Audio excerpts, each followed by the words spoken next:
Hello and welcome to Thirsty Thursday Toys, where I do nerdy drink recipes and toy reviews every Thursday. If you're already subscribed, thank you and welcome back.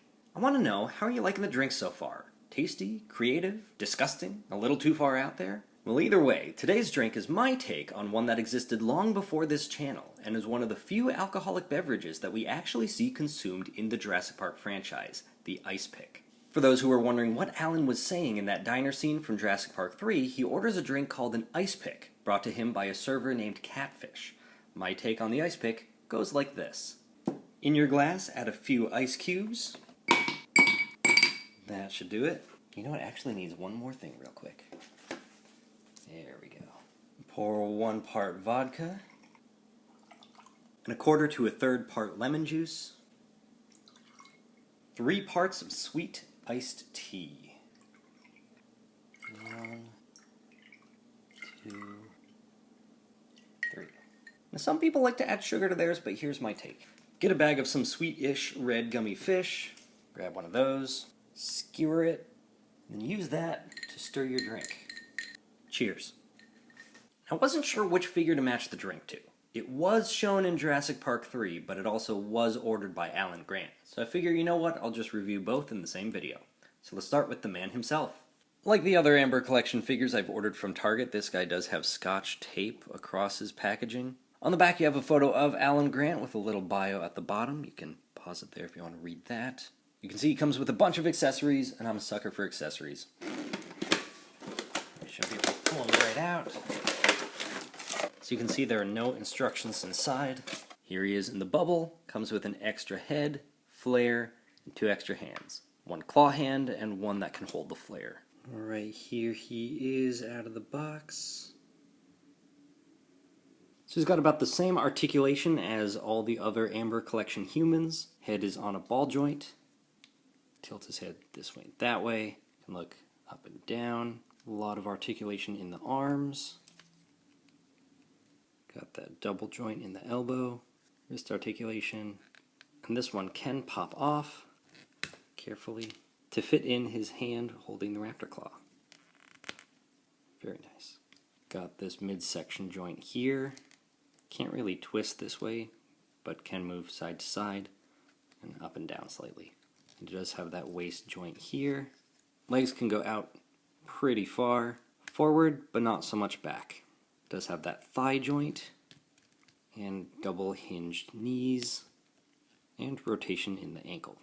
This hand looks like it should be holding something, and it reminded me of Hammond's hand, so I assume it can hold the baby raptor egg.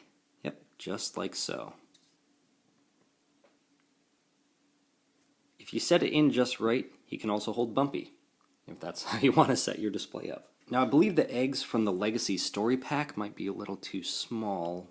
So here's the Amber egg, and here's the Legacy egg, not to scale. And it's too small to be held in his hand. This hand, however, can pop off. You can give him his flare hand. And the flare should fit right in there. And this is cast in a translucent plastic with just the handle painted. Now you can swap out one of Alan's hands for John Hammond's pointing hand, but as you can see they have very different skin tones. Now rumor has it this guy scales with the colossal T-Rex. There you go, how's that? Now for the head, the hat does not come off. It is glued on, and I don't want to break it. So let's pop his head off. Interesting. This head should just pop right on. Here we go. There he is. Now I was looking at this head and I noticed, see those little holes in his sideburns? This made me assume that we might be able to swap the sunglasses. So let's see if I can get them off. These, yep, they don't look glued in or anything. They just pop right off. He's pretty surprised that I could do that. Except there is some gold paint on his nose there. I like how the lenses are actually translucent. That's nice. And these should pop right on. This can go right into the holes there. And there. There you go. Sunglasses and hat. Nice. Now he does have these holes on the feet, but the humans don't come with stands for some reason. But the baby T-Rex does. It's not painted like this. I did this myself. But baby T-Rex has those 2 holes, and guess what? They fit perfectly for the humans. So there you go. Much more stable. Go, Alan, go! Now unfortunately he does not scale at all with Billy. Sorry, Billy. Next up is the JP3 Raptor. Got a photo and some info on the back there. And as per usual, you can see some scotch tape on there. No instructions in there, but it does have the base attached to the insert. If you want to pull the insert out, you'll have to remove this plastic piece, because it kind of locks it all into place. And it pulls right out. Held on by these two plastic bits. There it is on the bubble with the bent tail, as per usual. Surprisingly, the tail bends right back into a normal shape. It does have this little curve at the end, but that's just fine with me. So there we go. Let's get him on the base. This piece plugs right in here, and it can bend this way, and this piece can bend this way. Now the underbelly on this one is not warped like it was with my Lost World Raptor. This just plugs right in there. And it does feature all the same articulation as the other Raptors in the series. You've got that upper jaw, you've got that lower jaw, you've got that head rotation here, you've got the base of the neck, you've got all the articulation in the arm, multiple shoulder joints, elbow, it's nice and tight, which is never a bad thing, the wrist articulation. Just like the others, the legs appear to be like locked in, but it does have that wiggle room.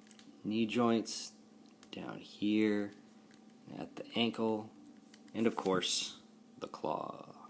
Got tail rotation here, and just like the others, the bendable wire. I'm glad they did this one. Paint on this is really nice. I like how these stripes continue all the way down, and they don't just cut off like they do on some of the other figures.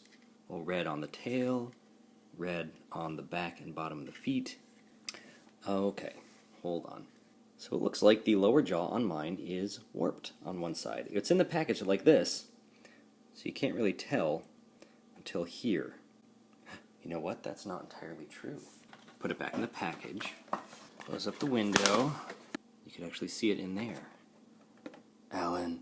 Which means, had I bought this in store and not on Target's website, I would have been able to see that and not keep buying. Okay.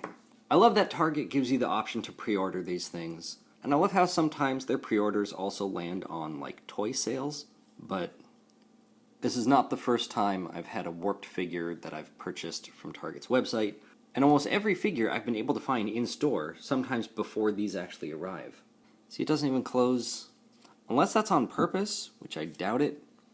So the mouth is supposed to close all the way. That's the whole lower jaw is just messed up. Man, I was so excited for this one too. Or it's got a little sneer going on. That's the deal with that. So it looks like it was glued in warped. I was able to break that glue seal right down in there. So I can kind of push that up. So see if I can heat that up and kind of maybe like rubber band it closed here. Not the end of the world. I can just kind of keep that mouth open or just display it just from this side. If I can find another one in store, I'll pick it up. Otherwise, I guess I'm glad I pre-ordered this one. The more expensive these things are, the better it is to inspect it in person first before you purchase it.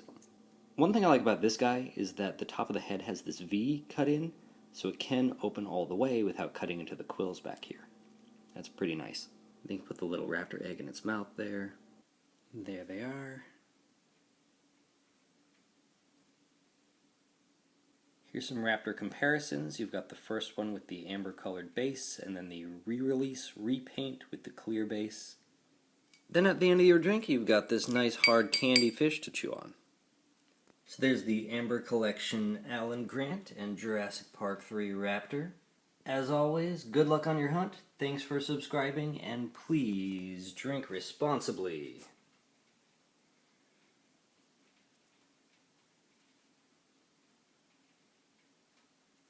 See you next week.